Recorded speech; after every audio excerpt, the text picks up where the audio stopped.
Good morning friends. 11 science chapter number 4 ની અંદર lecture number 2 ની અંદર આજે આપણે પહોંચેલા છીએ.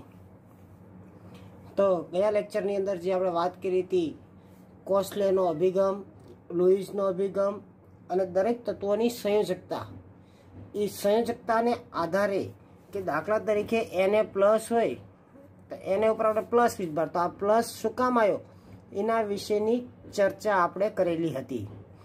એવી જ રીતના Cl માઇનસ, તો આ Cl ઉપર માઇનસ વીજભાર શું કામ આવ્યો તો એ પણ આપણે ચર્ચા થઈ ગઈ કે આ વીજભાર શું કામ એની માથે આવતો હોય છે. અને જ્યારે આ બંને એકબીજાને જોડાય છે ત્યારે અંદરથી રૂપાંતર થઈ જાય છે NaCl. આ NaCl વચ્ચે જે બંધ બેનો છે તે આયનીય બંધ બને છે અને એક ઉપર પ્લસ વીજભાર છે, બીજા ઉપર ઋણ વીજભાર છે, એટલે બંને વચ્ચે સ્થિર વિદ્યુતકીય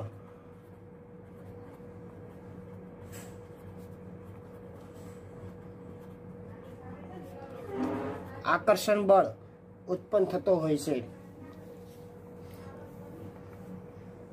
ત્યાર પછીનો આપણો નિયમ છે એ અષ્ટકનો નિયમ.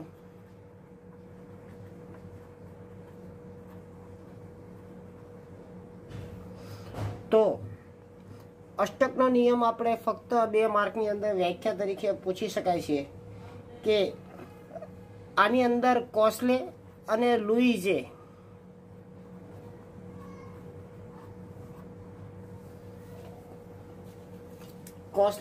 લુઈઝે રાસાયણિક સંયોગીકરણના નિયમો આપ્યા કે આ NaCl કેવી રીતે જોડાય છે. આ કોસ્લે અને લુઈઝના રાસાયણિક સંયોગીકરણનો નિયમને આધારે આ અષ્ટકનો નિયમ છે એ બહાર આવ્યો છે, જેને આપણે ઇલેક્ટ્રોનીય વાદ તરીકે પણ ઓળખવામાં આવે છે.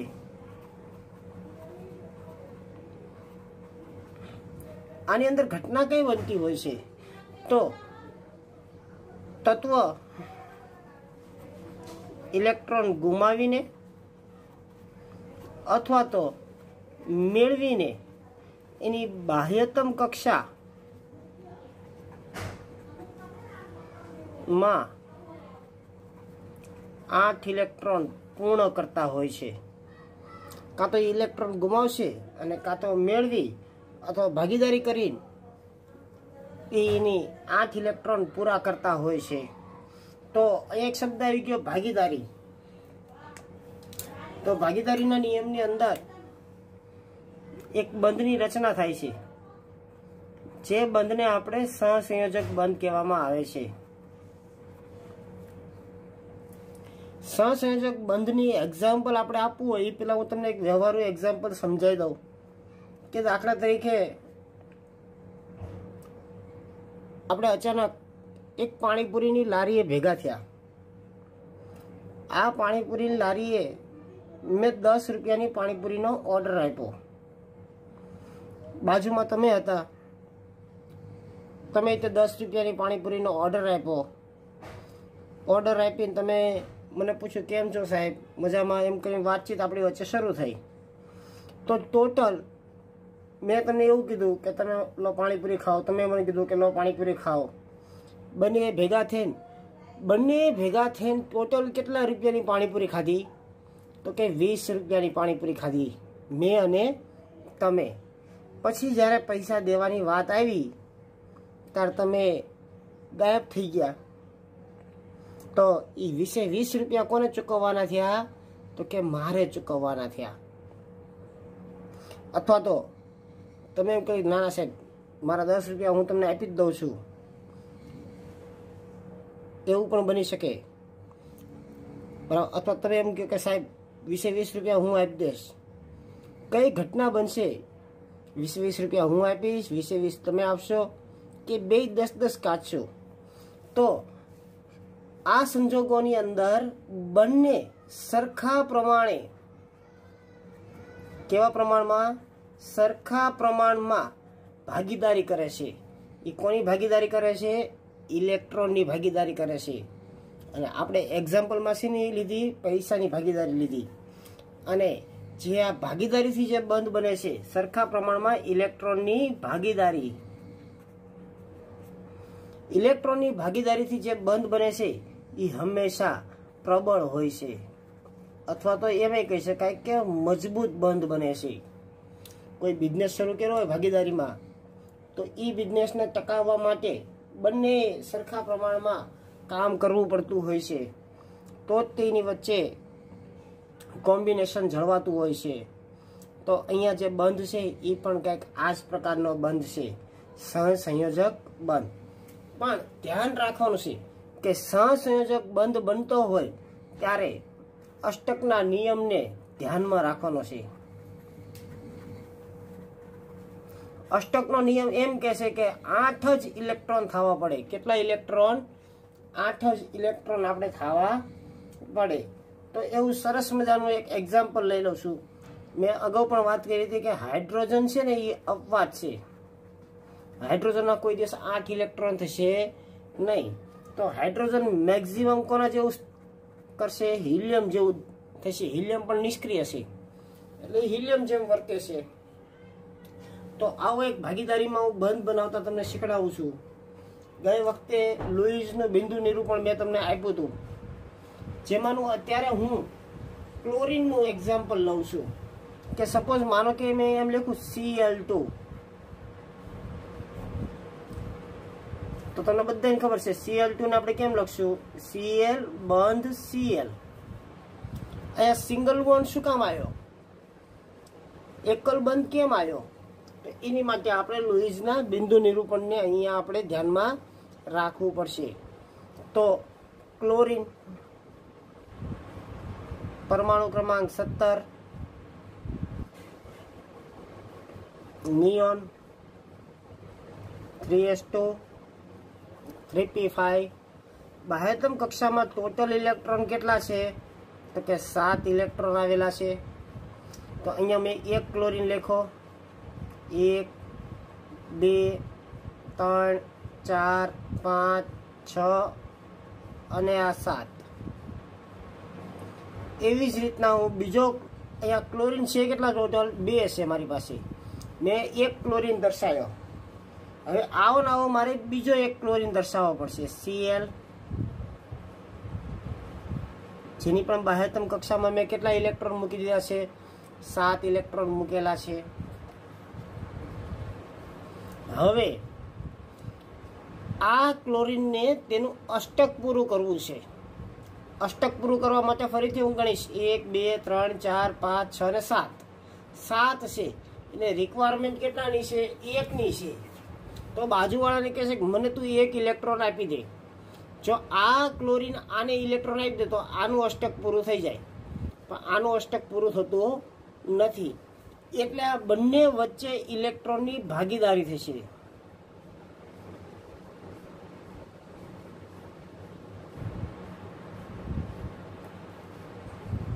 હવે સમજો, આ ક્લોરીનના 8 ઇલેક્ટ્રોન પૂરા થઈ ગયા. તેવી જ રીતના આ ક્લોરીનને જો 8 ઇલેક્ટ્રોન પૂરા થઈ ગયા. જ્યારે હું આ સર્કલ કરું છું ત્યારે 1 2 3 4 5 6 7 ને 8. જ્યારે આ સર્કલ કરું છું 1 2 3 4 5 6 7 ને 8, બંને પાસે 8 ઇલેક્ટ્રોન થઈ ગયા. અને 1 ઇલેક્ટ્રોનની ભાગીદારી કરી છે. કેટલા ઇલેક્ટ્રોનની ભાગીદારી કરેલી છે? 1 ઇલેક્ટ્રોનની ભાગીદારી કરે એટલે એ બે વચ્ચે બોન્ડ કેટલો આવે છે? એકલ બંધ આવે છે. એટલા માટે આ બંધારણને આપણે આમ પણ લખાય છે, Cl બોન્ડ Cl. ખ્યાલ આવી ગયો મિત્રો? હજી આવું તમારી સામે એક એક્ઝામ્પલ લઈને દર્શાવું છું.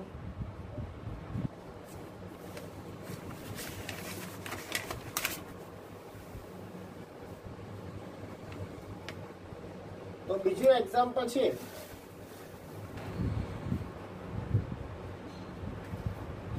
એ આપણે પાણીનું લેશું. શેનું લેશું? પાણી. પાણીનું સૂત્ર શું થાય છે? કેટલાને પાણીનું સૂત્ર આવડે છે? તો પાણીનું સૂત્ર થશે H2O। જો ચર્ચા કરવી આની અંદર કોણ કોણ છે તો 2 હાઇડ્રોજન છે અને 1 ઓક્સિજન છે। બધાના પરમાણુ ક્રમાંક લખાયા 1 1 અને 8। બધાની ઇલેક્ટ્રોનના લગ્ન નાખું છું 1s1 1s1। Helium 2s2 2p4 2 2 4 4 ને 4 8। હવે આપણે આનું સ્ટ્રક્ચર જોઈ તો આ હાઇડ્રોજન એની બાહ્યતમ કક્ષામાં કેટલા ઇલેક્ટ્રોન છે? 1 ઇલેક્ટ્રોન મેં દર્શાવી દીધો છે।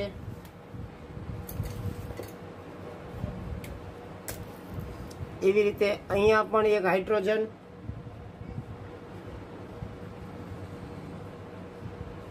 એનો પણ મેં 1 ઇલેક્ટ્રોન દર્શાવી દીધેલો છે।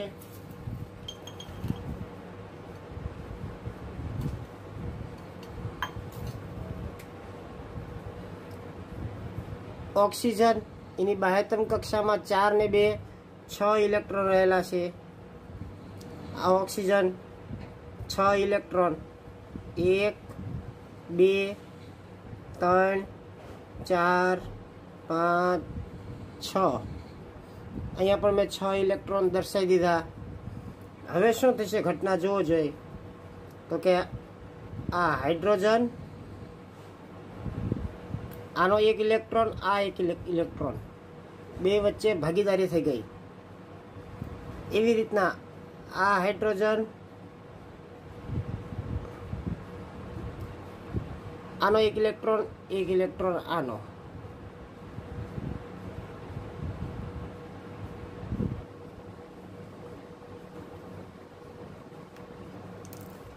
હવે હું સર્કલ કરું છું કે દાખલા તરીકે આ ઓક્સિજનની જો વાત કરી તો ઓક્સિજન પાસે ટોટલ ભાગીદારીમાં જો આટલા ઇલેક્ટ્રોન થયા, તમે ગણો જોઈએ કેટલા ઇલેક્ટ્રોન થાય છે?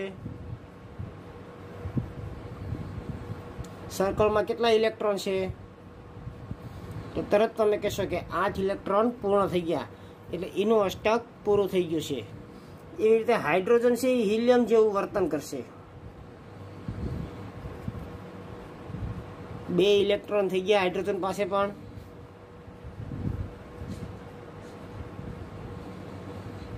આ હાઇડ્રોજન પાસે પણ 2 ઇલેક્ટ્રોન, દરેકના અષ્ટક પૂરા થઈ ગયા। આ બંધારણ છે આ પ્રકારે થઈ ગયું। H એક ઇલેક્ટ્રોનની ભાગીદારી કરી એટલે 1 બંધ। આ O અહીંયા પણ એક ઇલેક્ટ્રોનની ભાગીદારી થઈ H। પાણીનું બંધારણ। ચાલો હજી એક તમારી સામે એક્ઝામ્પલ લઉં છું, જેમાં હું લઉં છું કાર્બન ડાયોક્સાઇડ।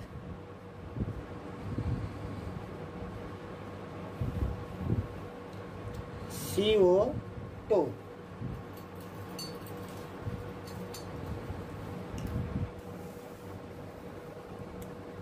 કાર્બન ડાયોક્સાઇડ માટે કાર્બન નો પરમાણુ ક્રમાંક 6।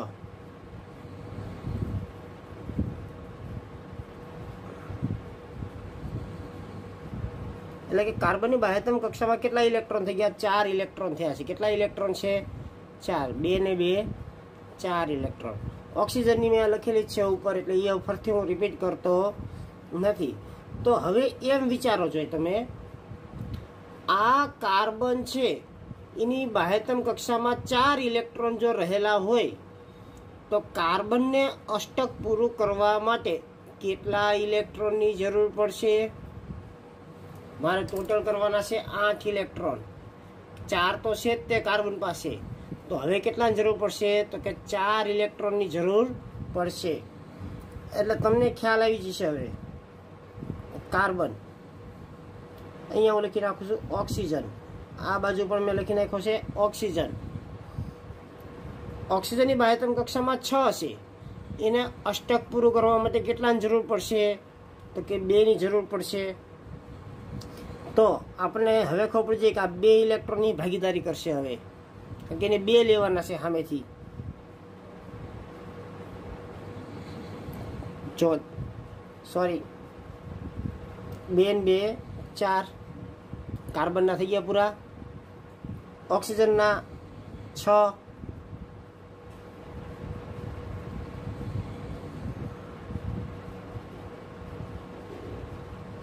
હવે જો આ અષ્ટક પૂરું કરીને આ બે વચ્ચે બંધ બનશે આવી રીતના, તો હવે આ ઓક્સિજનના ગણો 1 2 3 4 5 6 7 ને 8, કાર્બનના ગણ લેવી 1 2 3 4 5 6 7 ને 8, દરેકના અષ્ટક પૂરા થઈ ગયા છે. તમે સર્કલ પણ કરી શકો છો. આવી રીતે ઇલેક્ટ્રોનની ભાગીદારી કરીને જે બંધ બનતા હોય છે એને આપણે સહસંયોજક બંધ કહેવામાં આવે છે, જેમાં એક ઇલેક્ટ્રોનની ભાગીદારી થાય તેમાં એકલ બંધ બનતો હોય છે,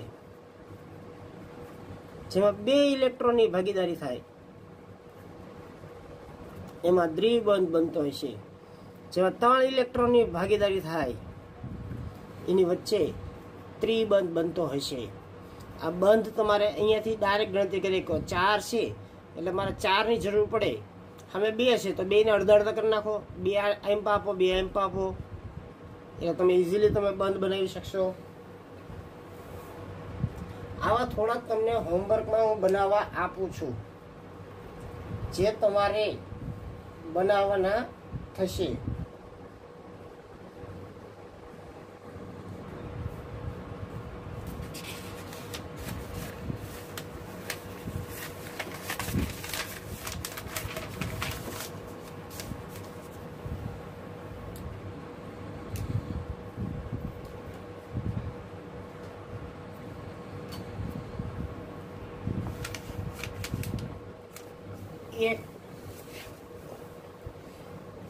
આવું નવું હું તમને વીજભાર વાળું સમજાવું છું. એક કે ધારો કે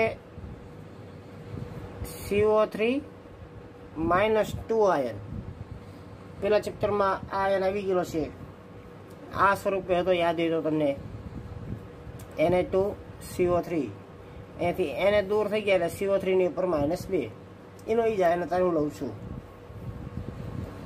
તો પેલો પ્રશ્ન મારો એવો થાય છે કે અહીંયા -2 આયા, તો શું કામ -2 આયા? -2 અહીંયા આયા એનો મતલબ શું કાઢશો તમે?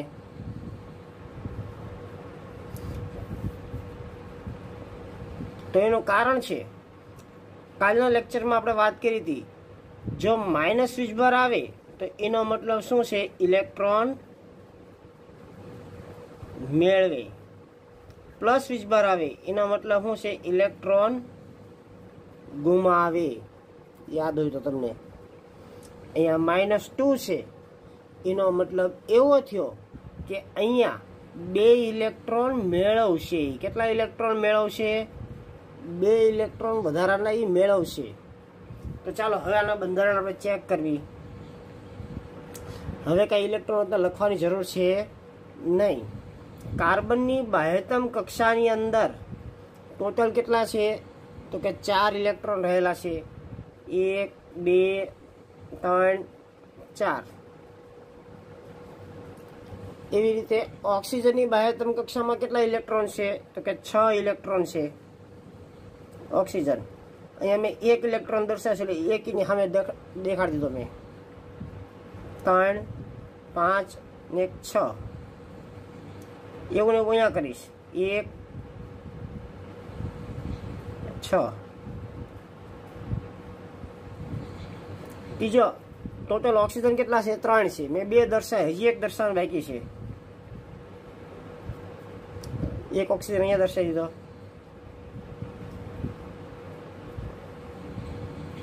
દરેક જગ્યાએ મેં ઇલેક્ટ્રોન ગોઠવી રાખ્યા છે.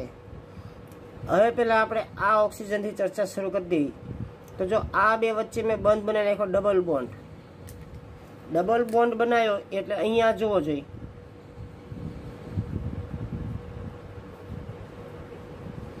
એક 2 3 4 5 6 7 ને 8. આનું અષ્ટક પૂરું થઈ ગયું? તો કે હા. અહીંયા મેં બંધ બનાવી નાખ્યો છે. તો હવે આના ઇલેક્ટ્રોન ગણીએ આપણે. ચાલો 1 2 3 4 5 6 ને 7. 7 થયા. અહીંયા લખ્યું છે 2 ઇલેક્ટ્રોન મેળવે, તો 1 ઇલેક્ટ્રોન હું એડ કરી દઉં છું, એટલે 1 ઇલેક્ટ્રોન મેળવી લીધો એને.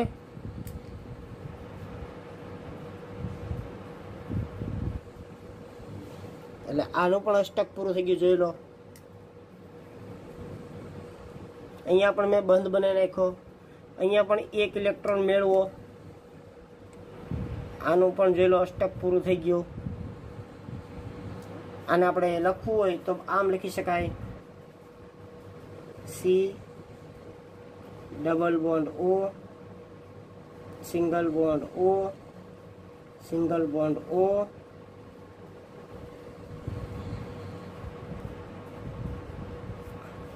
દર્શાવવાનું -2.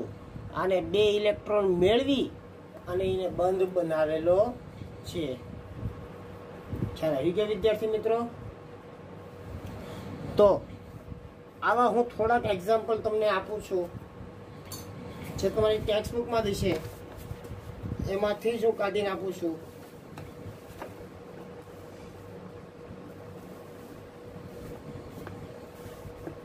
તમારે ટ્રાય કરતી રહેવાની છે.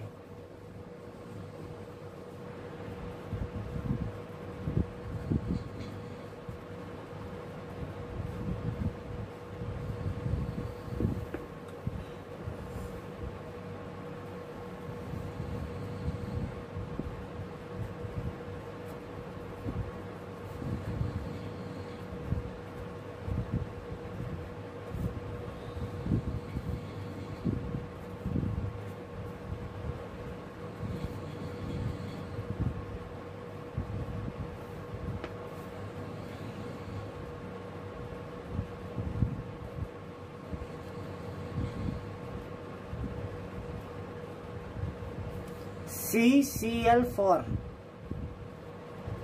જેનું નામ લખું છું કાર્બન ટેટ્રા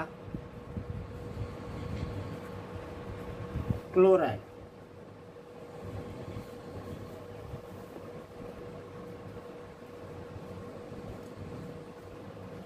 CH4 જેનું નામ થશે methane.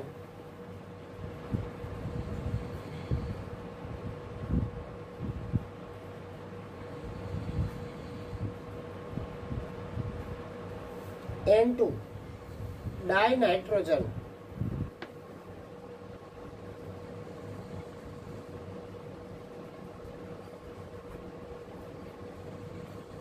Ethane.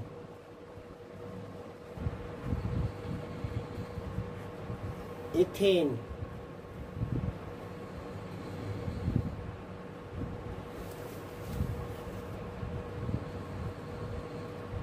H2 O2 O3 NF3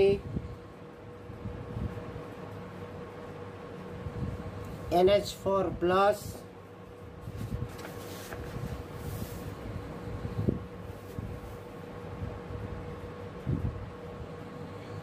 CO carbon monoxide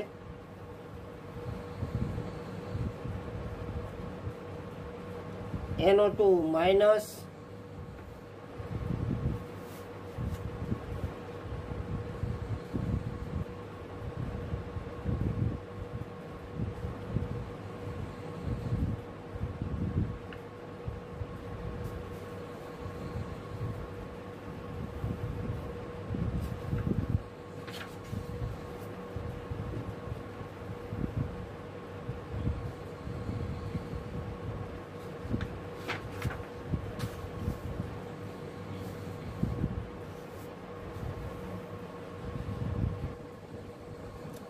HCl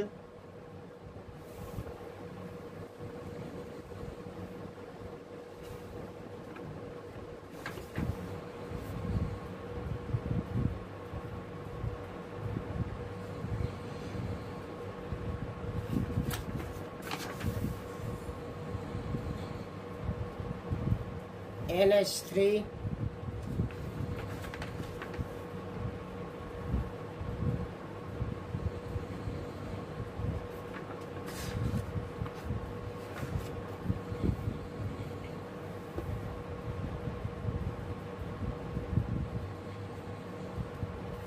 H2SO4 આટલા જે પ્રશ્નો છે એ તમારે આવી રીતના લુઈસના બિંદુ નિરૂપણથી અષ્ટક પૂરું કરી અને એનું બંધારણ તમારે દોરવાનું છે.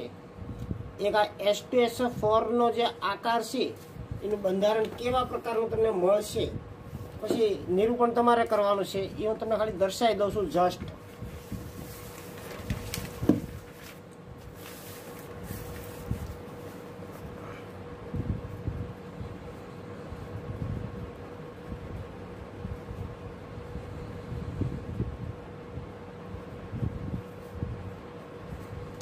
આ પ્રકારે એનું બંધારણ તમને મળશે. આવી રીતે તમારે ટપકાથી દર્શાવવાનું રહેશે.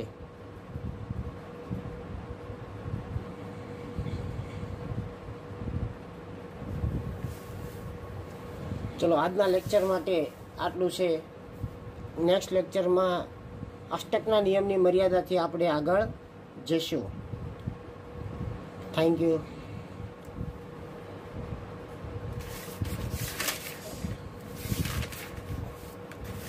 આજનો પ્રશ્ન આપણો આટલો છે. અષ્ટકનો નિયમ, સહસંયોજક બંધ, આ બંનેની વ્યાખ્યાઓ અને બાકી આ પ્રશ્ન વધારે કરવાનો છે તમારે. Okay, thanks.